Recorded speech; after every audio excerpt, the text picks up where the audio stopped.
Noong unang panahon, bago pa tayo nagkaroon ng prutas na pinya, mayroong mag-inang masayang namumuhay sa isang maliit na baryo. Ang pangalan ng nanay ay si Aling Rosa. Ang kanyang anak na babae naman ay si Pinang. Siya ay 10 taong gulang. Matagal nang namatay ang asawa ni Aling Rosa, kung kaya't lumaki si Pinang na walang ama.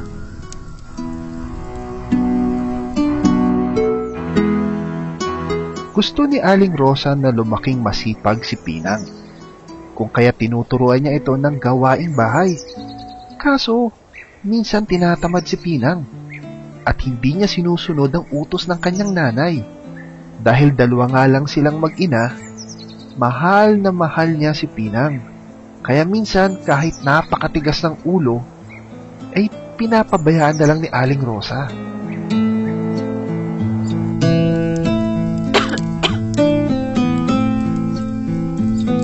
Isang araw, nagkasakit si Aling Rosa. Hindi siya makabangon at hindi rin siya makagawa ng gawaing bahay. Inutusan niya si Pinang para magluto ng kanilang kakainin. Pero katulad ng dati, tinatamad si Pinang at ayaw niyang gumawa ng gawaing bahay.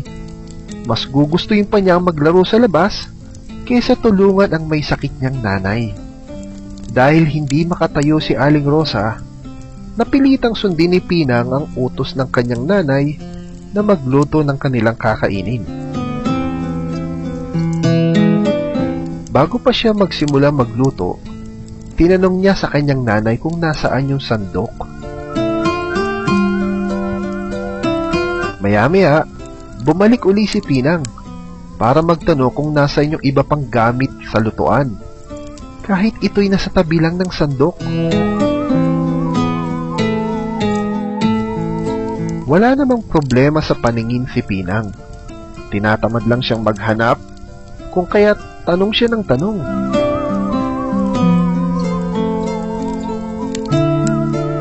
Hindi nagtagal, bumalik na naman si Pinang para magtanong kung nasa na naman ang isang gamit sa lutuan.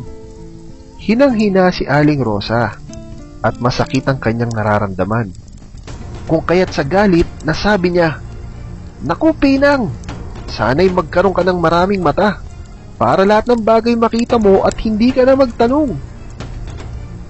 At dahil nagalit ang kanyang ina, tumahimik at umalis si Pinang para hanapin ang mga tinatanong niya sa kanyang nanay.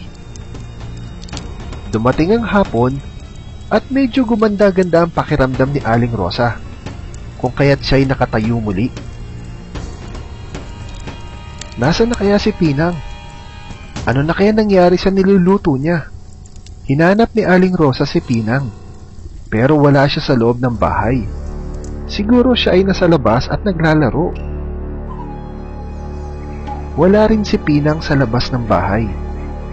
Pero nakita ni Aling Rosa ang sinelas ni Pinang katabi ang kakaibang halaman. Ang kakaibang halaman na biglang tumubo ay bilog at pahaba na parang ulo ng tao.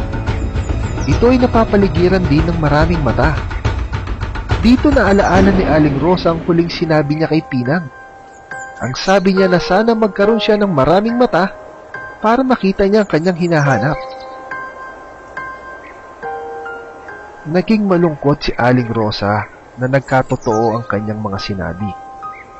Ganun pa man, inalagaan niya ang halaman at tinawag itong Pinang bilang alaala sa kanyang anak.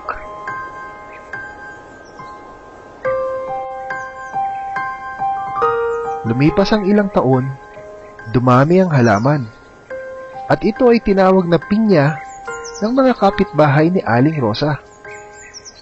At ito ang alamat ng pinya.